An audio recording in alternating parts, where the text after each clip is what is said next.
Friends, welcome to PGR kitchen. ಇವತ್ತಿನ ವಿಡಿಯೋದಲ್ಲಿ chicken sambar ಹೇಗೆ ಮಾಡೋದು ಅಂತ ನೋಡೋಣ ಬನ್ನಿ. ಇದಕ್ಕೆ ಬೇಕಾಗಿರುವಂಥ ಇಂಗ್ರೀಡಿಯೆಂಟ್ಸ್: ಚಿಕನ್ 3/4 kg ತೊಗೊಂಡಿದ್ದೀನಿ, ಈರುಳ್ಳಿ, ಬೆಳ್ಳುಳ್ಳಿ, ಶುಂಠಿ, ಕೊತ್ತಂಬರಿ ಸೊಪ್ಪು, ಅರಿಶಿನ ಪುಡಿ, ತೆಂಗಿನಕಾಯಿ, ಚಕ್ಕೆ ಲವಂಗ, ಗಸಗಸೆ, ಸಾಂಬಾರ್ ಪೌಡರ್ ಹಾಗೂ ರುಚಿಗೆ ತಕ್ಕಷ್ಟು ಉಪ್ಪು. ಇದಕ್ಕೆ ಬೇಕಾಗಿರೋ ಸಾಂಬಾರ್ ಪೌಡರ್ನ ನಾನು ಮನೆಯಲ್ಲೇ ಪ್ರಿಪೇರ್ ಮಾಡ್ಕೊಳ್ತೀನಿ.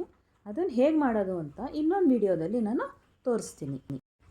ಫಸ್ಟು ಚಿಕನ್ನ ತೊಳೆದು ಸೈಡ್ನಲ್ಲಿ ಇಟ್ಕೊಳ್ಳೋಣ, ಆವಾಗ ಎಕ್ಸ್ಟ್ರಾ ನೀರೆಲ್ಲ ಹೋಗುತ್ತೆ. ಈಗ ಒಂದು ಕುಕ್ಕರ್ಗೆ 3 ಸ್ಪೂನ್ ಎಣ್ಣೆ ಹಾಕಿ ಬಿಸಿಗಿಡೋಣ. ಮತ್ತು ಎಣ್ಣೆ ಬಿಸಿ ಆದಮೇಲೆ ಚಿಕನ್ ಹಾಕಿ ಸ್ವಲ್ಪ ಉಪ್ಪು ಆ್ಯಡ್ ಮಾಡೋಣ. 5 ನಿಮಿಷ ಮೀಡಿಯಮ್ ಫ್ಲೇಮಲ್ಲಿ ಇಟ್ಟರೆ ನೀರು ಚೆನ್ನಾಗಿ ಡ್ರೈ ಆಗುತ್ತೆ.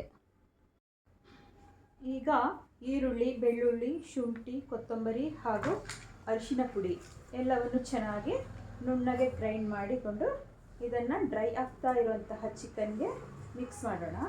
ಮತ್ತು ಚೆನ್ನಾಗಿ ಹಸಿ ಸ್ಮೆಲ್ ಹೋಗೋವರೆಗೂ ಫ್ರೈ ಮಾಡೋಣ. 5 ನಿಮಿಷ ಈ ಥರ ಒಗ್ಗರಣೆಯಲ್ಲಿ ಚೆನ್ನಾಗಿ ಚಿಕನ್ ಡ್ರೈ ಮಾಡಬೇಕು. ಮಸಾಲ ಚೆನ್ನಾಗಿ ಎಣ್ಣೆ ಬಿಡ್ತಾ ಇದೆ. ಈಗ ಸಾಂಬಾರ್ ಪೌಡರ್ ಆ್ಯಡ್ ಮಾಡಬೇಕು. ನಾನು 5ರಿಂದ 6 ಸ್ಪೂನ್ ಹಾಕ್ತೀನಿ. ನಿಮಗೇನಾದರೂ ಖಾರ ಕಡಿಮೆ ಬೇಕು ಅಂತ ಅನಿಸಿದರೆ ಸ್ವಲ್ಪ ಕಡಿಮೆ ಹಾಕ್ಕೋಬೋದು.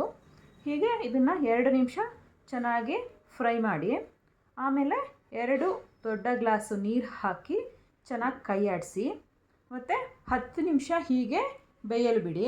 ಆವಾಗ ಚೆನ್ನಾಗಿ ಚಿಕನ್ನು ಖಾರನ ಹಿಡ್ಕೊಳ್ಳುತ್ತೆ. ಈಗ 10 ನಿಮಿಷ ಆಯಿತು. ಚಿಕನ್ನು ಚೆನ್ನಾಗಿ ಕುದೀತಾ ಇದೆ ಮತ್ತು ಖಾರ ಕೂಡ ಚೆನ್ನಾಗಿ ಹಿಡಿದಿರುತ್ತೆ. ಈಗ ಅದಕ್ಕೆ ತೆಂಗಿನಕಾಯಿ, ಚಕ್ಕೆ, ಲವಂಗ ಮತ್ತು ಗಸಗಸೆಯನ್ನು ನುಣ್ಣಗೆ ರುಬ್ಬಿಕೊಂಡು ಅದರೊಳಗೆ ಮಿಕ್ಸ್ ಮಾಡಬೇಕು. ನಿಮ್ಮ ಮನೆಗೆ ಎಷ್ಟು ಸಾಂಬಾರು ಬೇಕು ಅದಕ್ಕೆ ತಕ್ಕಂತೆ ನೀರು ಹಾಕಿ, ಮತ್ತು ಅದು ಕುದಿಯುವಾಗ ಸ್ವಲ್ಪ ರುಚಿಗೆ ಉಪ್ಪು ಹಾಕಿ ಕುಕ್ಕರ್ ಮುಚ್ಚಳವನ್ನು ಮುಚ್ಚಿ 2 ವಿಷಲ್ ಹಾಕಿಸಿದ್ರೆ ಸಾಂಬಾರು ರೆಡಿಯಾಗುತ್ತೆ.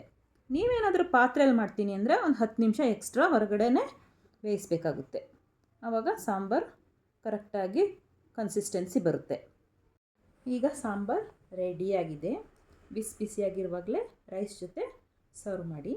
ಈ ವಿಡಿಯೋ ಇಷ್ಟ ಆಗಿದ್ದರೆ ಲೈಕ್, ಕಮೆಂಟ್ ಮಾಡಿ, ನಿಮ್ಮ ಫ್ಯಾಮಿಲಿ ಮತ್ತು ಫ್ರೆಂಡ್ಸ್ ಜೊತೆ ಶೇರ್ ಮಾಡಿ. ಹಾಗೆ ಚಾನಲ್ಗೆ ಸಬ್ಸ್ಕ್ರೈಬ್ ಆಗೋದು ಮರಿಬೇಡಿ. Thank you.